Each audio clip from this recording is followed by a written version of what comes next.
Assalamualaikum warahmatullahi wabarakatuh. Biya kamam sa atigu Rasulullah sallallahu alaihi wasallam subtad umumi. In asabatu sarra syakar fakana khairan lah. O pamakaya misugot nagyang kutuwa mapiya na manalamat sa kaniyang kagyang kutuy mapiyon. Wa in asabatu darra sabar fakana khairan lah.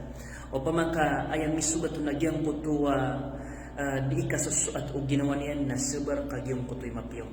So Muslim ang mapaparatian ko Allah subhanahu wa ta'ala na dua o kita niya si kumasa kapapaginto niya sang kailan niya kapanalamat nagukas sabar igira ikakalim mo ka Allah rilis kaya ka Allah na aya patutra ka nagyang kuta kapapanalamat ka igira at tatapangan ka Allah o di na iniksamin ka Allah na aya paliugad ka nagupatutra ka nagyang kuta kapakasabar ka kamalagid anta ka aya mambetad ka nagyang kuta ison o di nagyang kuta kadwon na palaya ko din balasan Allah subhanahu wa ta'ala diyan kanan isabab at kaya baluyan at kaya kamamsa ading kanan katuon inunta na si bukot ito ang mapaparatian ko Allah.